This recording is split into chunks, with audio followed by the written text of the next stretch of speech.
السلام علیکم ورحمۃ اللہ وبرکاتہ۔ دوستو، میں نفیس اکبر قاسمی۔ بہت سارے لوگ مزار اور درگاہوں کے نام پر منت مانتے ہیں۔ مثلا اس طرح نیت کرتے ہیں کہ اگر فلاں کام میرا پورا ہو جائے تو میں بکرا وغیرہ ذبح کروں گا مزار پر جا کر۔ اس طرح کی نیت کرنا اور اس طرح کا منت ماننا کیسا ہے، کیا فرماتے ہیں اس سلسلے میں علماء کرام اور مفتیان اعظام۔ چنانچہ کسی نے دارالعلوم دیوبند سے سوال پوچھا ہے، آپ بھی اسکرین پر دیکھ سکتے ہیں سوال۔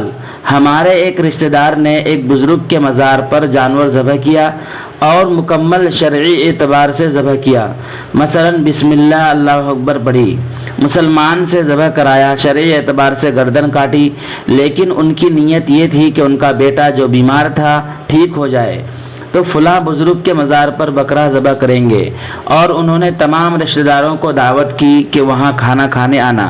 میں نے ان سے کہا کہ گھر پر ذبح کرو، لیکن وہ نہیں مانے اور ہم وہاں نہیں گئے۔ آپ حضرت سے یہ سوال ہے کہ کیا یہ ذبیحہ غیر اللہ کے نام پر ہے یا نہیں؟ کیا اس طرح نظر ماننا شرعی اعتبار سے ٹھیک ہے؟ اگر یہ شرعی اعتبار سے ٹھیک نہیں ہے تو میں ان حضرت کو دلیل کے طور پر کیا بتاؤں؟ اور مہربانی کر کے تفصیل سے یہ بھی بتائیں اس میں کون کون سی خرابی ہے۔ ہماری دعوت پر نہ جانے سے وہ سخت ناراض ہوئے ہیں، اس لیے تفصیل کے ساتھ بتائیے، جزاکم اللہ خیرا۔ دارالعلوم دیوبند نے جواب دیا ہے، بسم اللہ الرحمن الرحیم۔ صورت مسئولہ میں اگر آپ کے رشتہ دار کا بزرگ کے مزار پر ذبح کرنے سے مقصود صاحب مزار کا تقرب تھا، یعنی جیسا کہ مزار پر ذبح کرنے میں عموماً یہی نیت ہوتی ہے، تو اس نیت سے ذبح کرنا حرام اور معصیت ہے۔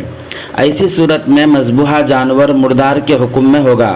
اگر ذبح کے وقت بسم اللہ پڑھی گئی ہو اور ایسی نظر ماننا بھی جائز نہیں ہے، اور اگر مقصود تقرب اللہ تھا تو ذبح حلال ہوگا۔ البتہ مزار پر جا کر ذبح کرنا بدعت اور بدعقیدگی ہے، جس سے احتراز لازم ہے۔ بہر صورت آپ نے ایسی دعوت میں شرکت نہ کر کے عین شریعت کے مطابق عمل کیا ہے۔ ایسی دعوت میں ہرگز شرکت نہیں کرنی چاہیے۔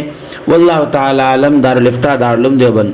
دوستو، اس سلسلے میں آپ کی کیا رائے ہے، ایک پیارا سا کمنٹ کر کے ضرور بتلائیں۔ پھر ملتے ہیں کسی نئی ویڈیو کے ساتھ۔ السلام علیکم ورحمۃ اللہ وبرکاتہ۔